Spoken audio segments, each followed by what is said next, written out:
Olá, queridos amigos, estou aqui para mais uma aula. Hoje vou falar sobre offset. O esquema que temos estado a utilizar é sempre o mesmo, é um esquema clássico, com carga resistiva, par diferencial não degenerado, fonte corrente, CFP na saída. Eu já comentei sobre este esquema aí noutros vídeos. Quem não viu os vídeos anteriores, veja os vídeos anteriores, que há algumas questões que eu agora não vou falar aqui. Bom, offset é a componente DC que nós temos aqui, que nos aparece aqui na saída do amplificador. Nós podemos medir com um voltímetro em DC, ligando aqui na saída, do amplificador. Vamos medir aqui uma tensão, 5 mV, 2, 10, 15 mesmo. Quando a entrada está em vazio, ok? Portanto, vamos medir em DC. Não é grave para o amplificador ter aqui esta tensão, mas do ponto de vista das caixas, dos alto-falantes, não é muito bom ter uma componente DC. Se ela for pequenina, dos valores que eu disse, não tem problema. Mas o que acontece é que, ao haver aqui uma componente DC, o cone do alto-falante já vai estar deslocado ou para um lado ou para o outro, mediante aqui a polaridade.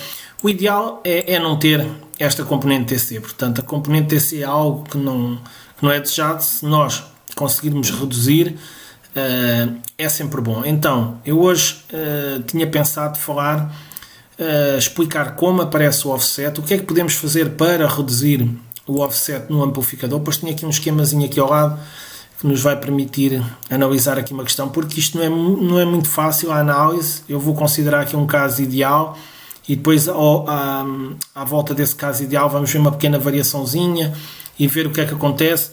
Vamos ver a utilidade deste condensador C2 aqui, ok? Vamos ver também o valor desta resistência, o porquê destes valores. Vamos ver se está correto, se não está. Pronto. Vamos tirar aqui algumas considerações sobre o assunto. Bom, o coração do amplificador, digamos assim, é aqui o par diferencial. O par diferencial, que também vai ser o par diferencial que vai gerar o offset. O par diferencial, ele recebe o sinal de entrada, ok? E recebe o sinal de saída. E de acordo com a comparação dos dois, ele vai atuar aqui no amplificador de tensão. Ele próprio já amplifica a tensão, porque ele converte corrente em tensão aqui. Ele é um amplificador de tensão, okay? Não é só aqui, o input stage também amplifica. Portanto, vai variar aqui a tensão, vai haver aqui uma variação de corrente, depois vai haver uma variação de tensão na saída. Bom, e o que acontece é que ele, ao funcionar como um comparador, digamos assim, tem aqui as duas entradas, e depois, mediante a comparação da entrada para a saída, sabe o que há de fazer aqui, não é? Por exemplo, se esta tensão aqui for maior, se esta tensão aqui subir, se a tensão deste lado subir, este transistor vai conduzir menos, ok? Se este conduz menos, esta tensão aqui, portanto, há menos corrente a circular, há uma corrente que vem aqui por este lado, outra corrente vem por este lado. Se este conduz menos, vem menos corrente para aqui, esta tensão baixa, ok? Esta corrente reduz e este transistor, que tem sempre a mesma corrente, que é uma fonte de corrente que está aqui, puxa o nó para cima e a tensão de saída aumenta. Ou seja, quando a tensão de entrada aumenta, a tensão de saída aumenta. Por sua vez, quando esta tensão aqui aumenta, que vem aqui para a realimentação, faz esta tensão subir, este conduz menos e então volta, portanto, tende a ficar no equilíbrio, de modo a que a nossa tensão de entrada seja igual à nossa tensão de saída e temos um ganho aqui por meio. Eu vou só pôr esse ponto aqui porque é importante. Estas resistências que nós temos aqui vão nos dar o ganho. Como é que nos dá o ganho? Imaginem o seguinte: temos aqui um volt à entrada, isto é importante depois para a questão do offset. Temos aqui um volt à entrada. Quando o circuito estiver a funcionar normalmente, tanto como este par diferencial está a comparar a entrada com a saída, nós vamos ter aqui 1 volt também. Mas, como temos aqui um divisor resistivo, portanto, em alta frequência, ou frequências áudio, digamos assim, este condensador é um curto-circuito, ok? Não existe cá, ele só está aqui para descer, já vamos ver. Temos aqui uma atenuação de 23, daqui para aqui significaria que eu aqui teria 23 volt. Só estou a mostrar qual é que é a utilidade aqui das resistências. É proporcionar aqui o ganho ao amplificador, ok? Portanto, temos 1 volt na entrada, para ter 1 volt deste lado, temos que ter 23 na saída. Se estivesse ligado direto, tinha ganho unitário, não é? Tinha ganho unitário porque a tensão de saída era igual à de entrada, mas como tem as resistências, temos que ter uma tensão maior na saída para termos aqui 1 volt. Eu só falei aqui do ganho porque é importante aqui para a questão do offset e deste condensador. Então vamos supor o seguinte. Portanto, este transistor aqui terá uma tensão à volta de 0,7, ok? 0,7. Esta topologia clássica com resistências tem este inconveniente, é que define logo automaticamente aqui, portanto aqui também temos 0,7, é a mesma tensão dali, não é? A dividir aqui por 2.2 dá aproximadamente 350 microns, se fosse 2K aqui, 350 microns. Se nós tivermos aqui nesta fonte de corrente em cima 700 microns, eu já vou começar a falar das assimetrias e do offset. Portanto, vamos ter 700 microns aqui em cima, vem 350 para este lado, vem 350 para este lado, e pronto, temos isto tudo equilibradinho. Agora reparem uma coisa, o offset vai aparecer devido a assimetrias aqui no par diferencial. Neste caso, nós temos a mesma corrente de ambos os lados, temos a mesma tensão aos terminais dos transistores, também é importante.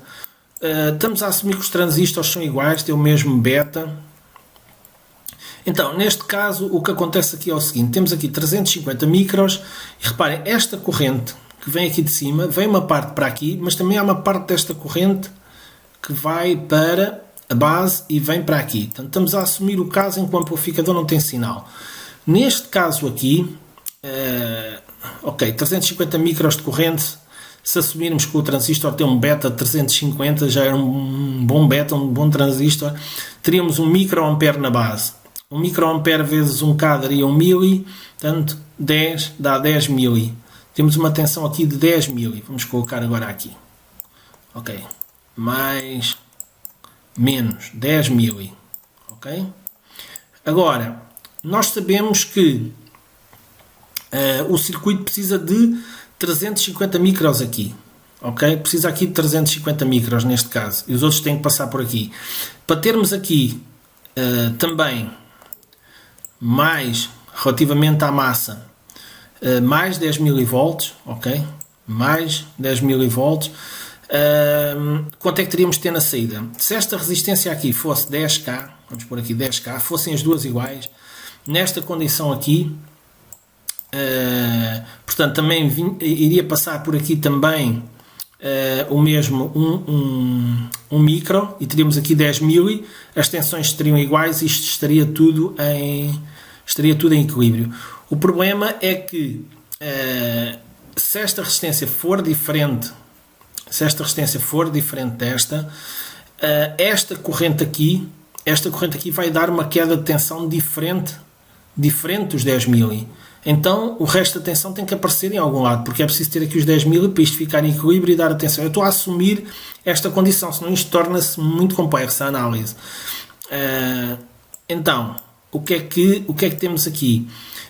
Se eu pusesse aqui uma resistência, por exemplo, de 1K aqui, ou seja, dava 1 mili, né? Dava aqui 1 mili nesta resistência. Está bem, mas eu preciso de 10 mili, precisava de uma fonte daqui para a massa com mais 9 mili, ok? Eu espero não me estar a enganar aqui nas contas. Ou seja, teria que aparecer aqui um offset de 9 mV na saída para que, somado a este 1 mV, desse os 10 mV que tínhamos na entrada. Daí a importância destas duas resistências serem iguais. Okay? Isto é uma das coisas que mexe no offset quando temos resistências diferentes. Vai mexer aqui no offset. Por isso, normalmente, estas resistências são iguais. Reparem, se esta corrente aqui fosse metade daquela, tipo 175, ou seja, reduzindo. Até houve aí um inscrito que fez um comentário para mexer aqui nesta corrente. É uma possibilidade mexer nesta corrente. E colocar aqui 175 deste lado, vinha menos corrente, e então com 22 kΩ eu voltava a ter os 10 milis, mas isto vai ficar o par diferencial com correntes diferentes. Podem vir problemas daí, ok, distorções, coisas do género. Não está idealizado, estão em condições diferentes, um vai aquecer mais do que o outro. Bom, não é desejável, ok? Portanto, poderia ser uma situação dessas, vinha menos corrente por aqui e compensava, mas o ideal é termos esta resistência igual a esta resistência. Mas agora tínhamos aqui um problema, vou apagar aqui algumas coisas que estão aqui a confundir. Tínhamos aqui um problema que era o seguinte: eu na realidade, se eu não tivesse aqui este condensador, se isto estivesse ligado direto, eu tivesse esta configuração de 22K e 1K aqui, ok? A resistência que era vista, ou seja, a corrente não ia só para esta resistência, vinha para a resistência aqui também de 1K. E o equivalente a isto seria um circuito, portanto, seria o paralelo destas duas resistências, que dá aproximadamente 1K aqui, e depois uma atenuação de 1 sobre 23. Portanto, quando tivéssemos os tais 23 volts, daria 1 volt, algo do género aqui. E então agora reparem, neste caso que está aqui, que eu passei aqui para este exemplo, se a gente colocar aqui os mesmos 10 milivolts, ok, mais 10 milivolts, ok, aqui assim vamos ter 1 milivolt, não é? Porque a resistência é 10 vezes menor que aquela aqui, vamos ter 1 milivolt, e agora faltam aqui 9, não é? Faltam aqui 9 milivolts, mas atenção que há aqui um ganho por meio, portanto deste lado eu tenho que ter 9 milivolts vezes 23, 9 vezes 23, teríamos 200 milivolts, aqui precisaríamos de 200 milivolts, já estou a ficar fora do ecrã, precisaríamos aqui de 200 milivolts na saída, um offset já considerável. Ok, 200 milivolts aqui. Então, como é que nós resolvemos isso? É aí que entra este condensador, ok? Colocando aqui este condensador em DC, ou seja, frequência 0, porque o offset é para DC, portanto, frequência 0, este condensador é um circuito aberto, é como se não estivesse cá. E então esta resistência também é como se não estivesse cá, está aberto. Então temos só esta resistência aqui, para a saída do amplificador, e temos esta aqui para o ground, para a terra, como queiram chamar. Então, se as duas resistências forem iguais, e se as correntes forem iguais nos transistores, tudo igual, se eu tiver 0 aqui, se eu tenho 0 aqui, eu vou ter 0 aqui. Isto é a condição para ter 0 offset. Como é que eu poderia, neste caso, por exemplo, tenho aqui 22 kΩ, uma resistência diferente desta. Possivelmente esta corrente aqui é um bocadinho mais fraquinha que esta, então há menos corrente a vir por aqui e tenho a mesma condição. Se tiver aqui metade da corrente, à partida estarei na mesma condição, mas cria este desequilíbrio. Daí esta versão clássica com resistências tem esta desvantagem. Quando nós utilizamos aqui a carga ativa, o espelho de corrente, nós já não temos esse problema, porque com a carga ativa as correntes são iguais aqui, as correntes de um lado e do outro, elas são iguais, e já não vai haver este desequilíbrio aqui nas correntes. Vou tentar desenhar aqui um espelho de corrente. Agora não sei de que lado é que tem a ligação, é esta aqui, portanto está ligado aqui na saída, deste lado liga a este. Pronto, o que acontece aqui é que este nó pode ir para cima e para baixo, e isso não vai fazer variar a corrente, ok? Aqui não, aqui para variar a tensão a gente tem que variar a corrente, é uma desvantagem deste andar, ok? Bom, já vimos esta questão aqui das resistências. Como é que poderíamos aqui resolver o problema do offset? Mexendo aqui nesta corrente seria uma solução. Outra solução seria degenerar aqui o par diferencial, mas isso depois já vai mexer aí noutras questões já vai mexer em outras questões de ganhos e outras coisas do género. Portanto, aqui com um trimmer. Outra opção é mexer aqui um pouco nesta resistência, mas aí também mexe no ganho. Esta configuração clássica com resistências aqui tem uma série de limitações. Tem uma outra vantagem, é simples, a largura de banda também é boa, mas tem estas vantagens porque está tudo agarrado aqui às resistências, ao valor das resistências, tem essa complicação. Mas pronto, basicamente a dica que queria deixar aqui ainda vou deixar aqui uma dica relativamente a este condensador, é esta resistência aqui, ok? Ser igual a esta, ok?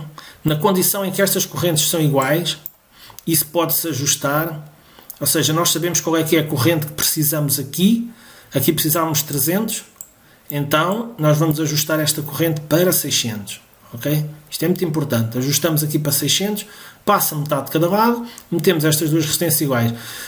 Agora reparem uma coisa, esta resistência aqui, nós temos aqui alguma margem para lhe mexer. Agora faço aqui um bocadinho do filtro de entrada. Temos alguma margem para lhe mexer.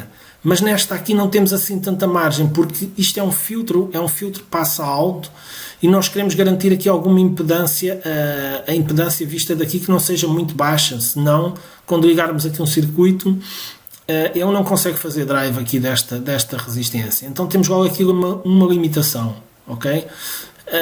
Outra coisa interessante é que a tensão que fica aqui nesta configuração P é mais menos, ok? Fica aqui uma tensão positiva, daí ligarmos o mais do condensador aqui. Isto foi uma das coisas que eu nunca me preocupei muito, porque eu não uso condensadores eletrolíticos aqui, mas é devido a isto, temos logo aqui uma tensão aqui, então ligamos o condensador nesta orientação. Bom, basicamente era isto que eu tinha para dizer. Portanto, a questão do offset tem que ver com assimetrias nos transistores, escolher transistores casados com o mesmo beta, regular a corrente bias para termos aqui as mesmas correntes de um lado e do outro, isto é muito importante, ok? Depois, estas resistências iguais, as duas resistências iguais, e depois precisamos deste condensador para garantir que em DC a corrente que flui vem da saída, só apanha esta resistência, não vem daqui. Isto é muito importante. Se este condensador pudesse ser tirado em algumas montagens, tirava-se. É mais um elemento que está aqui para criar distorção, problemas, e pronto, basicamente é isso, amigos. Espero que tenham gostado aqui deste vídeo sobre offset. Se houver mais dúvidas, podemos depois fazer aí outro vídeo sobre offset, é um tema muito interessante. Muito obrigado, até à próxima.